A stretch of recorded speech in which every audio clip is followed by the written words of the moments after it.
धनतेरस आने वाला है और हम सबके घर में एक ही सवाल घूम रहा होता है, इस साल क्या लें? कॉइन लें, चेन लें या एक छोटी सी बैंगल बनवा लें? पर एक ऑनेस्ट सवाल पूछूं आपसे, आप गोल्ड लेना चाह रहे हो शगुन के लिए या इन्वेस्टमेंट के लिए? क्योंकि अगर रीजन इन्वेस्टमेंट है तो ये वीडियो आपको वो रियलिटी दिखाएगा जो शायद किसी ज्वेलर ने आपको कभी नहीं बताई होगी। और हाँ, अगर आप भी हर साल धनतेरस पर गोल्ड खरीदते हो तो एक लाइक इस वीडियो को जरूर बनता है। मुझे याद है बचपन में मम्मी कहती थी, बेटा सोना कभी नुकसान नहीं देता, और सच में तब ये बिल्कुल सही था।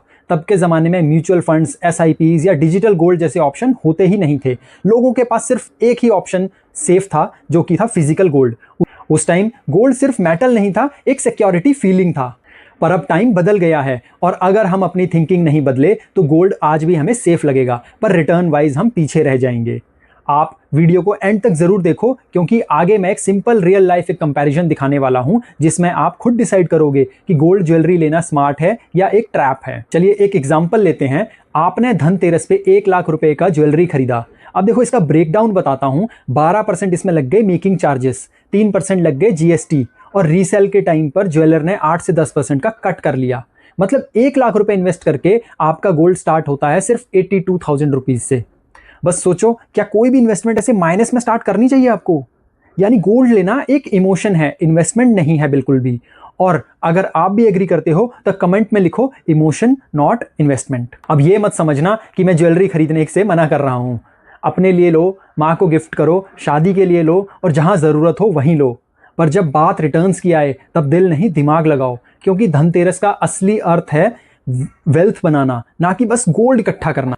अब देखते हैं डेटा की साइड। वर्ल्ड गोल्ड काउंसिल के हिसाब से लास्ट 10 ईयर्स में गोल्ड ने 8.5% का एवरेज रिटर्न दिया।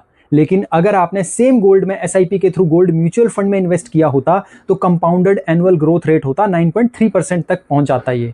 और सबसे बड़ा difference, no making charges, no storage tension, no purity test. यानी कि अगर आप गोल्ड में म्यूचुअल फंड लेते तो आपको मेकिंग चार्जेस नहीं देने पड़ते, चोरी होने का खतरा नहीं होता क्योंकि आपको स्टोरेज करना ही नहीं है, और कोई प्योरिटी का टेस्ट नहीं होता रीसेल के टाइम पर।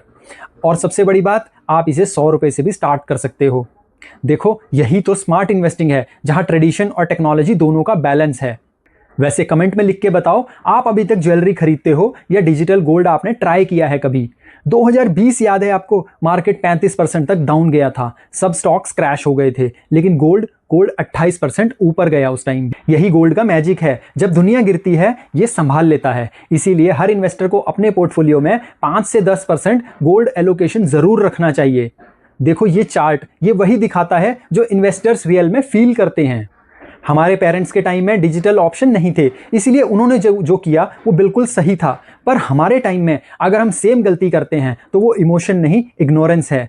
आज एक ऐप से आप गोल्ड ले सकते हो, एक क्लिक में आप उसे बेच भी सकते हो, और म्यूचुअल फंड्स के थ्रू SIP चला के कंपाउंडिंग का मैजिक भी देख सकते हो।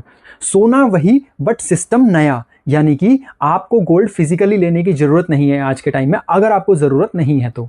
अगर आप भी मान रहे हो कि धनतेरस में सिर्फ गोल्ड नहीं, स्मार्ट गोल्ड लेना चाहिए, तो कमेंट्स में लिखो स्मार्ट गोल्ड। ये छोटी सी अवेयरनेस वीडियो किसी और के लिए भी आई ओपनर बन सकती है।